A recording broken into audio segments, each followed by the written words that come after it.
कहानी का नाम सवा सेर गेहूँ।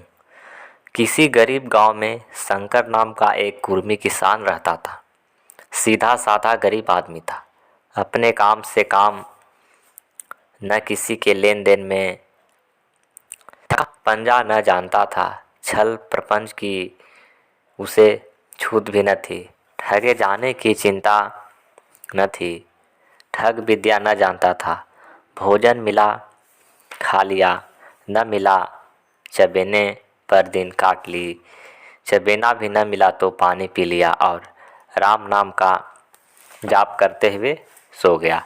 किंतु जब कोई अतिथि द्वार पर आ जाता था तो उसे इस निवृत्ति मार्ग का त्याग करना पड़ता था।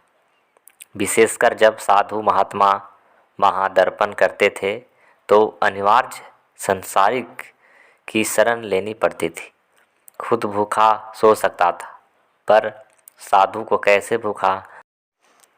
एक दिन संध्या का समय एक महात्मा ने आकर उसके द्वार पर डेरा जमाया। तेजस्वी मूर्ति थी। पीताम्बरम गले में, सिर पर पीतल का कमंडल, हाथ में खड़ाऊं, पैर में ऐनक, आँख में संपूर्ण वेशभूषा महात्माओं का था, जो रईसों के प्रसादों में तपस्या, हवाई गाड़ियों पर देवस्थानों की परिक्रमा और योगासिद्ध प्राप्त करने के लिए रुचिकर भोजन करते हैं। घर में जौ का आटा था, वह उन्हें कैसे खिलाता। प्राचीन काल में जौ का आटा चाहे जो कुछ महत्व रहा हो, पर वर्तमान का युग में जौ का भोजन सिद्ध पुरुषों के लिए दुष्पाच होता है। बड़ी चिंता हुई, महात्मा जी को क्या खिलाऊं। आखिर निश्चय किया कि कहीं से गेहूं का आटा उधार लाऊं, पर गांव भर में गेहूं का आटा न मिला। गांव में सब मनुष्य ही मनुष्य ही थे, देवता एक भी न था। अतः देवताओं का खाद्य पदार्थ कैसे मिलता।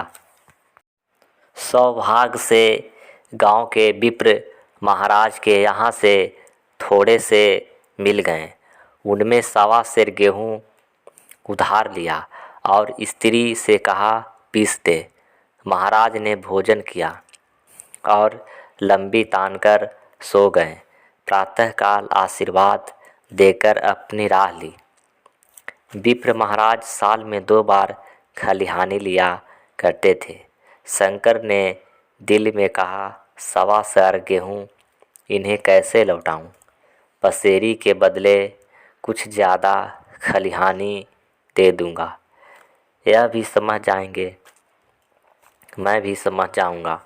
चैत में जब विप्र जी महाराज पहुँचे तो उन्हें 1.5 पसेरी के लगभग गेहूँ दिया और अपने ऋण को समझकर उसकी चर्चा न की। विप्र जी ने फिर न मांगा। सरल शंकर को क्या मालूम था कि यह सवा सेर गेहूँ चुकाने के लिए मुझे दूसरा जन्म लेना पड़ेगा। साल साल गुजर गए।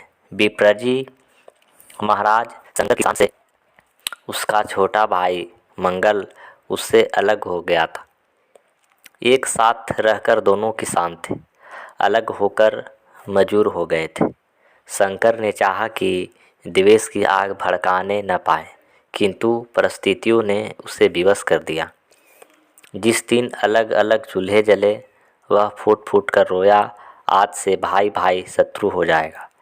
एक रोएगा तो दूसरा हंसेगा। एक के घर में मातम होगा तो दूसरे के घर में गुलगुले पकेंगे। प्रेम का बंधन, खून का बंधन, दूध का बंधन आज टूट जाता है।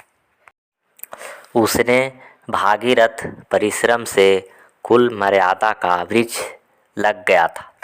उसे अपने रक्त से सींचा था। उसका जड़ से उखड़ना देखकर उसके हृदय के टुकड़े हुए। 7 दिन तक उसने दाने की सूरत तक न देखी। दिन भर जाते थे।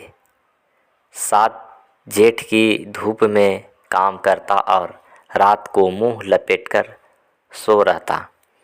इस भीषण वेदना और दुस्सह कष्ट से रक्त ही जला दिया, मांस और मज्जा को खुला दिया। बीमार पड़ा तो महीने खाट से न उठा।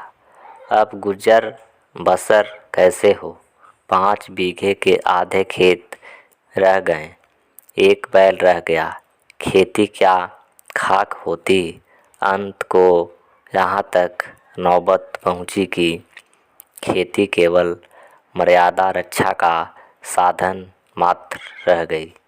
जीविका का भार मजूरी पर आ पड़ा। 7 वर्ष बीत गए। एक दिन शंकर मजूरी करके लौटा तो राह में पिपराजी ने ठोकर कहा, शंकर, कल आके अपने बीज बो का हिसाब कर ले। तेरे यहाँ 5.5 मन गेहूँ कब से बाकी पड़े हैं।